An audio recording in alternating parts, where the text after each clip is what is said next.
ನಮಸ್ಕಾರ. ಇವತ್ತು most important topic ನಾನು ಮಾತಾಡ್ತಾ ಇದ್ದೀನಿ.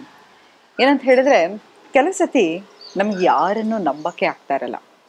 ಜೀವನದಲ್ಲಿ ಏನಾದರೂ ಸಾಧನೆ ಮಾಡಿರ್ತೀವಿ, ಆದರೂ ಕೂಡ ಸೆಲ್ಫ್ ಎಸ್ಟೀಮ್ ಇರಲ್ಲ.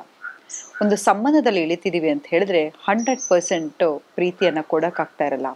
ಕೆಲವು ಸತಿ ಆ ಸಂಬಂಧ ಎಷ್ಟು ಟಾಕ್ಸಿಕ್ ಆಗಿರುತ್ತೆ ಅಂತ ಹೇಳಿದ್ರೆ, ಅವರು ನಮ್ಮನ್ನು ಎಷ್ಟು ನಿಷ್ಕೃಷ್ಟವಾಗಿ ನೋಡ್ತಾ ಇದ್ರು ಕೂಡ ಅದೇ ನಿಜವಾದ ಪ್ರೀತಿ ಅಂತ ಅದನ್ನು ಚೇಸ್ ಮಾಡ್ತಾ ಇರ್ತೀವಿ.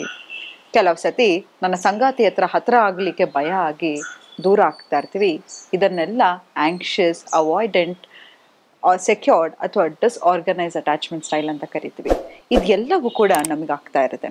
ಆದರೆ ಇದೆಲ್ಲವೂ ಗೊತ್ತಾ, ಇದೆಲ್ಲವೂ ಯಾಕಾಗತ್ತಪ್ಪ ಅಂತ ಹೇಳಿದ್ರೆ, ನಮ್ಮ ಬಾಲ್ಯದ ಇನ್ನರ್ ಚೈಲ್ಡ್ ವುಡ್. ಹೌದು ನೋಡಿ, ಒಂದು ಮಗು ಹುಟ್ಟಿದ ತಕ್ಷಣ 0 to 7 years ಸ್ಪಾಂಜ್ ಏಜ್ ಆಗಿರುತ್ತೆ. ಮಗು ಏನನ್ನ ನೋಡಿದ್ರು ಕೇಳಿದ್ರು ಕಲಿತಾ ಇರುತ್ತೆ. ಕೆಲವು ಸತಿ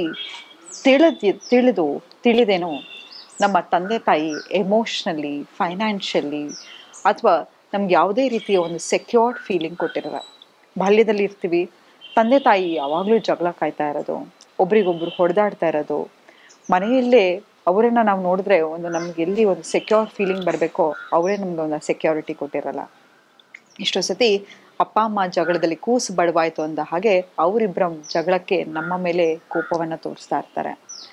ಆ ಬಾಲ್ಯದಲ್ಲಿ ಸಿಗ್ಬೇಕಾಗಿರ್ತಕ್ಕಂತಹ ತಾಯಿಯ ಲಾಲನೆ ಪಾಲನೆ ಆಗಿರ್ಬೋದು, ತಂದೆಯ ಪೋಷಣೆ ಆಗಿರ್ಬೋದು, ಯಾವಾಗ ನಮಗೆ ಸಿಗದೆ ಹೋಗುತ್ತೋ ಅದು ನಮಗೆ ಚೈಲ್ಡ್ಹುಡ್ ವೂಂಡನ್ನು ಕ್ರಿಯೇಟ್ ಮಾಡ್ತಾ ಹೋಗುತ್ತೆ.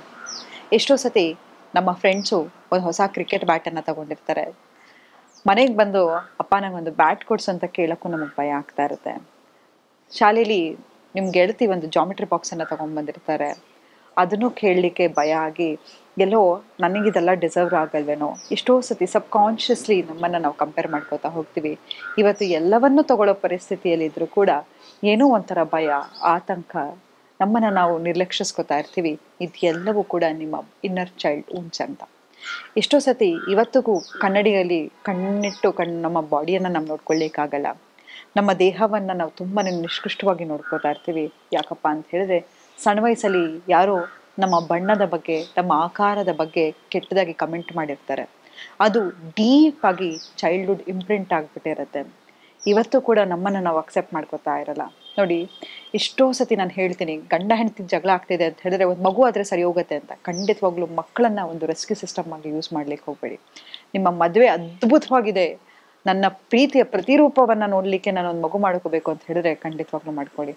ಆದರೆ ಎಷ್ಟೋ ಸತಿ ಮಕ್ಕಳನ್ನು ನಾವು ಒಂದು ರೆಸ್ಕ್ಯೂ ಸಿಸ್ಟಮ್ ಆಗಿ ನೋಡೋದು, ಮಕ್ಕಳನ್ನು ಒಂದು ಮೆಸೆಂಜರ್ ಆಗಿ ನೋಡೋದು, ಇದೆಲ್ಲವೂ ಕೂಡ ಮಕ್ಕಳಲ್ಲಿ ಒಂದು ಡೀಪ್ ಚೈಲ್ಡ್ಹುಡ್ ವೂಂಡ್ಸನ್ನು ಕ್ರಿಯೇಟ್ ಮಾಡ್ತಾ ಹೋಗುತ್ತೆ. ಮಕ್ಕಳಿಗೆ ತಂದೆ ತಾಯಿ ಇಬ್ಬರು ಲಾಲನೆ ಪಾಲನೆ ತುಂಬಾ ಮುಖ್ಯ. ಪೇರೆಂಟಿಂಗ್ ಅನ್ನೋದು ತುಂಬಾ ಮುಖ್ಯ. ಆದರೆ ಇವತ್ತು ಚೈಲ್ಡ್ಹುಡ್ ವೂಂಡ್ಸ್ ಬಗ್ಗೆ ನಾನು ಮಾತಾಡ್ತಾ ಹೋಗ್ತಾ ಇದ್ದೀನಿ. ನೋಡಿ, ನಿಮಗೆ ಕೋಪ ಬಂತು ಅಂತ ಹೇಳಿದ ತಕ್ಷಣ ಒಂದು 8 ವರ್ಷದ ಮಗು ಹೇಗೆ ಆಡುತ್ತೋ ಹಾಗೆ ಆಡಲಿಕ್ಕೆ ಶುರು ಮಾಡಿಬಿಡ್ತೀರಾ. ನಿಮಗೆ ಗೊತ್ತಿಲ್ಲದೇನೆ ನಿಮಗೆ ಕೈಗೆ ಸಿಗೋ ಸಾಮಾನುಗಳನ್ನೆಲ್ಲ ಬಿಸಾಕೋದಾಗಿರ್ಬೋದು, ಸಿಟ್ಟು ಮಾಡ್ಕೊಳ್ಳೋದಾಗಿರ್ಬೋದು, ನನಗೆ ಅಟೆನ್ಷನ್ ಕೊಡು, ನನಗೆ ಪ್ರೀತಿ ಕೊಡು, ನನಗೆ ಕಾಳಜಿ ಕೊಡು ಅಂತ ಹೇಳಿ ನಿಮ್ಮ ಸಂಗಾತಿಯನ್ನು ನೀವು ಕೇಳಲಿಕ್ಕೆ ಶುರು ಮಾಡ್ತೀರಾ. ಇದೆಲ್ಲವೂ ಕೂಡ ಅಲ್ಲಿ ನಿಮ್ಮ ಒಳಗಡೆ ಇರ್ತೀಯಲ್ಲ, ಆ ಒಂದು ಮಗು ಹಠ ಮಾಡ್ತಾ ಇರೋದು. ನೋಡಿ, ಎಷ್ಟೋ ಸತಿ ನಮ್ಮ ಜೀವನದಲ್ಲಿ ನಾವು ಏನನ್ನ ಬೇಕಾದರೂ ಸಾಧನೆ ಮಾಡಬಹುದು. ಆದರೆ ಇನ್ನರ್ ಚೈಲ್ಡ್ ಇದೆಯಲ್ಲ, ಅದು ಯಾವಾಗ ನಿಮ್ಮಲ್ಲಿ ಕಾನ್ಫಿಡೆಂಟ್ ಆಗಿರುತ್ತೋ ಆಗ ನೀವು ಏನನ್ನ ಬೇಕಾದರೂ ನಿಮ್ಮ ಲೈಫಲ್ಲಿ ಸಾಧನೆ ಮಾಡ್ಬೋದು. ಯಾಕಂತ ಹೇಳಿದ್ರೆ ನಿಮ್ಮಲ್ಲಿರ್ತಕ್ಕಂತಹ ಒಳ ಮಗು ಏನಿದೆಯೋ ಅದಕ್ಕೆ ನಿಮ್ಮ ಮೇಲೆ ನಂಬಿಕೆ ಇದೆ. ಹಾಗಾಗಿ ಇನ್ನರ್ ಚೈಲ್ಡ್ ರೀಪೇರೆಂಟಿಂಗ್ ಮಾಡೋದು ತುಂಬಾ ಮುಖ್ಯ. ನೋಡಿ, ಎಷ್ಟೋ ಸತಿ ನಮಗೆಲ್ಲರಿಗೂ ಆ ಅದೃಷ್ಟ ಇರಲ್ಲ. ಒಂದು ಒಳ್ಳೆ ತಂದೆ ತಾಯಿಗಳಾಗಿರ್ಬೋದು, ಒಂದು ಒಳ್ಳೆ ಮನೇಲಿ ಹುಟ್ಟೋದು. ಆದರೆ ಮುಂದೆ ಹೀಲ್ ಮಾಡಿ ಜೀವನ ನಡೆಸೋ ಶಕ್ತಿ ನಮಗಿದೆ ಅಲ್ವಾ. ನಮ್ಗೆ ಏನೇ ಆಗಿರ್ಬೋದು, ಆಯ್ತಾ, ಇದೆಲ್ಲವೂ ಕರ್ಮಾನುಫಲವಾಗಿ ನಾವು ಕೇಳ್ಕೊಂಡು ಬಂದಿರ್ತೀವಂತೆ. ಆದರೆ ಇವತ್ತು ಏನಿದೆ, ಈ ಮೊಮೆಂಟ್ ಏನಿದೆಯೋ ಅದನ್ನೇ ನಾನು ಹೇಳ್ತೀನಿ, ಆಗಮ ಕರ್ಮ ಅಂತ ಹೇಳ್ತಾ ಇರ್ತೀನಿ.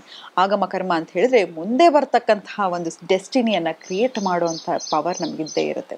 ಹಾಗಾಗಿ ಇವತ್ತು ನಮ್ಮ ಇನ್ನರ್ ಚೈಲ್ಡನ್ನು ಹೇಗೆ ರಿಪ್ರೆಸೆಂಟ್ ಮಾಡೋದು, ನಿಮ್ಮ ಇನ್ನರ್ ಚೈಲ್ಡನ್ನು ಹೇಗೆ ಆ್ಯಕ್ಟಿವೇಟ್ ಮಾಡಿ ನೀವು ನಿಮ್ಮ ಲೈಫಲ್ಲಿ ಏನನ್ನ ಬೇಕಾದರೂ ಸಾಧನೆ ಮಾಡೋದು ಅನ್ನೋದ್ರ ಬಗ್ಗೆ ಹೇಳ್ಕೊಡ್ತಾ ಹೋಗ್ತೀನಿ. ಮೊದಲನೇದಾಗಿ ನಿಮ್ಮ ಮನಸ್ಸಲ್ಲಿ ಒಂದು ಯೋಚನೆ ಬರ್ತಾ ಇರುತ್ತೆ ಗೊತ್ತಾ, ಅದು ನಿಮ್ಮ ಇನ್ನರ್ ಚೈಲ್ಡ್ ಆಗಿರುತ್ತೆ.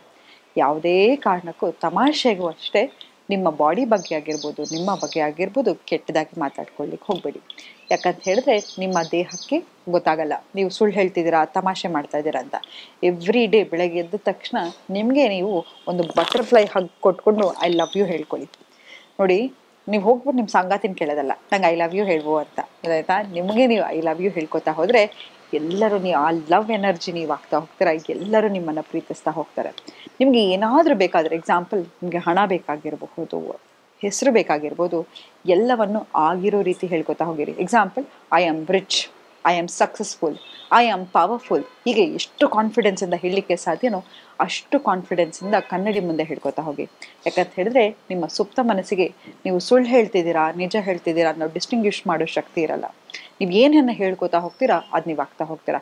ತಮಾಷೆಗೆ ಕೂಡ ನಿಮ್ಮ ಬಗ್ಗೆ ನೀವು ಕೆಟ್ಟದಾಗಿ ಮಾತಾಡ್ಕೊಳ್ಳಿಕ್ಕೆ ಹೋಗಲೇಬೇಡಿ. ನಿಮ್ಮ ದೇಹದ ಆಕೃತಿ ಆಗಿರಬಹುದು, ನೀವೇ ಇರ್ಬೋದು, ನಿಮಗೆ ಲೋ ಸೆಲ್ಫ್ ಎಸ್ಟೀಮ್ ಇರ್ಬೋದು, ಲೋ ಕಾನ್ಫಿಡೆನ್ಸ್ ಇರ್ಬೋದು, ಅದೆಲ್ಲವೂ ನಿಮ್ಮ ಮನಸ್ಸಲ್ಲಿ ಇರತಕ್ಕಂಥ ಬೇರುಗಳನ್ನು ಕಿತ್ತು ಆಚೆ ಹಾಕಿ. ನೀವು ಏನನ್ನ ನಿಮ್ಗೆ ಭಯ ಇರುತ್ತೋ, ಎಕ್ಸಾಂಪಲ್ ನಿಮಗೆ ಹೋಗಿ ಪಬ್ಲಿಕಲ್ಲಿ ಮಾತಾಡೋಕ್ಕೆ ಭಯ ಆಗ್ತಾ ಇರುತ್ತೆ ಅಂತ ಹೇಳಿದ್ರೆ ಅದನ್ನು ವಿರುದ್ಧವಾಗಿ ಹೇಳ್ತಾ ಹೋಗಿ. I am very confident to speak in public. ನಾನು ಯಾರ ಮುಂದೆ ಬೇಕಾದರೂ ಧೈರ್ಯದಿಂದ ಮಾತಾಡ್ತಾ ಹೋಗ್ತೀನಿ. ಹಣ ಅನ್ನೋದು ನನ್ನ ಫ್ರೆಂಡ್, ನಾನು ಈ ಹಣವನ್ನು ಈಸಿಯಾಗಿ ಆಕರ್ಷಿಸ್ತೀನಿ. ಮರದ ಮೇಲೆ ಕೂಡ ಹಣ ಬೆಳೆಯುತ್ತೆ. ಅಷ್ಟರ ಮಟ್ಟಿಗೆ ನಿಮ್ಮ ಮನಿ ಬಿಲೀಫ್ ಆಗಿರಬಹುದು, ನಿಮ್ಮ ಮೇಲೆ ನಿಮಗೆ ಏನು ನೆಗೆಟಿವ್ ಫೀಲಿಂಗ್ ಇರುತ್ತೋ ಎಲ್ಲವನ್ನು ಪಾಸಿಟಿವ್ ಆಗಿ ಹೇಳ್ತಾ ಹೋಗಿ. ಅದು ನಿಮ್ಮ ಆಕರ್ಷಣ ಶಕ್ತಿಯನ್ನು ಇಂಪ್ರೂವ್ ಮಾಡ್ತಾ ಹೋಗುತ್ತೆ. ಅದು ನಿಮ್ಮ ಕೆರಿಯರ್ ಒಂದು ಪಾರ್ಟ್. ಆದರೆ ರಿಲೇಷನ್ಶಿಪ್ಪಲ್ಲಿ ಶುರುವಿಗೆ ನಾನು ಹೇಳಿದೆ different types of attachment style ಬಗ್ಗೆ ಹೇಳಿದ್ದೀನಿ. ಅದ್ರ ಬಗ್ಗೆ ಹಲವಾರು ವಿಡಿಯೋಗಳನ್ನು ಕೂಡ ಮಾಡಿದ್ದೀನಿ. ಎಷ್ಟೋ ಸತಿ ನಿಮಗೆ ಟಾಕ್ಸಿಕ್ ರಿಲೇಷನ್ಶಿಪ್ ಅನ್ನೋದು ಗೊತ್ತಿರುತ್ತೆ, ಅವ್ರು ನನ್ನ ಸರಿಯಾಗಿ ನಡ್ಸ್ಕೋತಾ ಇಲ್ಲ ಅಂತ. ಆದರೂ ಸಂಬಂಧದಲ್ಲಿ ಯಾಕಿರ್ತೀರಪ್ಪ ಅಂತ ಹೇಳಿದ್ರೆ, ಬಾಲ್ಯದಲ್ಲಿ ನಿಮಗೆ ಸಿಗಬೇಕಾಗಿರ್ತಕ್ಕಂಥ ಪ್ರೀತಿ ಆಗಿರ್ಬೋದು, ಕಾಳಜಿ ಆಗಿರ್ಬೋದು, ಅದು ನಿಮ್ಮ ತಂದೆ ತಾಯಿಯಿಂದ ಸಿಕ್ಕಿರಲ್ಲ. ಹಾಗಾಗಿ ಇಂತಹ ಒಂದು ರಿಲೇಷನ್ಶಿಪ್ಪನ್ನು ಸೇಫ್, ಸೆಕ್ಯೂರ್ ಅಂತ ಅಂದ್ಕೊಂಡಿರ್ತೀರ. ಎಷ್ಟೋ ಸತಿ ನಿಮ್ಮ ಪಾರ್ಟ್ನರ್ ನಿಮ್ಮನ್ನು ಇಗ್ನೋರ್ ಮಾಡ್ತಿದ್ದಾರೆ, ಅವಾಯ್ಡ್ ಮಾಡ್ತಿದ್ದಾರೆ ಅಂತ ಹೇಳಿದ್ರೆ ಹೋಗಿ ಅವ್ರ ಹತ್ರ ನಿಮ್ಮ ಸೆಲ್ಫ್ ವರ್ತನ್ನು ತೋರಿಸ್ತಾ ಇರ್ತೀರ. ಯಾಕಂತ ಹೇಳಿದ್ರೆ ಇದು ನಿಮಗೆ ಒಂದು ರೀತಿಯ ಗ್ಯಾಂಬಲ್ ಥರ. ಅವ್ರು ಒಂಚೂರು ಅಟೆನ್ಷನ್ ಕೊಟ್ಟರೆ, ನಂಗೆ ಅಟೆನ್ಷನ್ ಸಿಕ್ತು ಇವರಿಂದ, ಮತ್ತೆ ಎಫರ್ಟ್ ಹಾಕಬೇಕು, ಇದನ್ನು ಲವ್ ಬಾಂಬಿಂಗ್ ಅಂತ ಕೂಡ ಕರಿತೀವಿ. ಎಲ್ಲೋ ಅವರು ಒಂದು ಸತಿ ಇದ್ದಕ್ಕಿದ್ದಂಗೆ ನಿಮಗೆ ಮೇಲೆ ಪ್ರೀತಿ ತೋರಿಸ್ಬಿಡ್ತಾರೆ. ಒಂದು ವಾರ ಆದರೂ ನಿಮ್ಮನ್ನು ಸರಿಯಾಗಿ ಮಾತಾಡ್ಸಲ್ಲ, ಮೆಸೇಜ್ ಹಾಕಲ್ಲ, ಮತ್ತೆ ಹೋಗಿ ಆ ಪ್ರೀತಿನ ತಗೋಬೇಕು, ಪಡ್ಕೋಬೇಕು ಅಂತ ಒಂದು ಅಡಿಕ್ಷನಿಗೆ ಹೋಗ್ಬಿಡ್ತೀರಾ.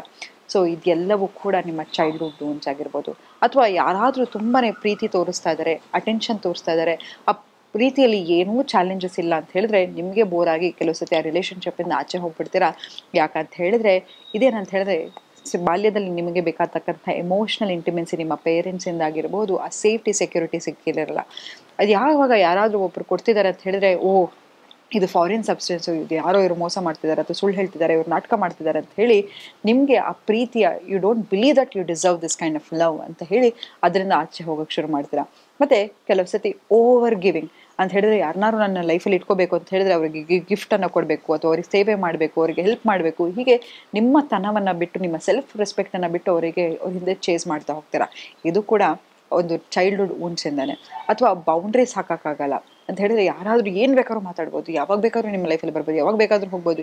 ಇದೆಲ್ಲವೂ ಕೂಡ ಲ್ಯಾಕ್ ಆಫ್ ಬೌಂಡ್ರೀಸಿಂದ. ಹಾಗಾಗಿ ಇದೆಲ್ಲವೂ ಇನ್ನರ್ ಚೈಲ್ಡ್ ವೂಂಡ್ಸಿಂದ ಆಗ್ತಾ ಹೋಗುತ್ತೆ.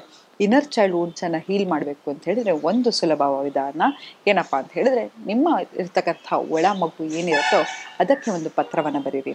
ನೀವು ಆಗ ಹೇಗಿದ್ರಿ, ಈಗ ಹೇಗಾಗಿದ್ದೀರಾ, ನಿಮ್ಮ ಇನ್ನರ್ ಚೈಲ್ಡಿಗೆ ಹೇಳಿ, ಇನ್ಮೇಲಿಂದ ನಾನು ನಿನ್ನ ಪ್ರೊಟೆಕ್ಟ್ ಮಾಡ್ತೀನಿ, ಇನ್ಮೇಲಿಂದ ನಾನು ನಿನ್ನ ಚೆನ್ನಾಗಿ ನೋಡ್ಕೋತೀನಿ, ಇನ್ಮೇಲಿಂದ ನೀನು ಏನು ಕಳ್ಕೊಂಡಿದ್ಯೋ ಅದೆಲ್ಲವನ್ನು ನಾನು ಕೊಡ್ತೀನಿ ಅಂತ ಪ್ರಾಮಿಸ್ ಮಾಡ್ತಾ ಹೋಗಿ.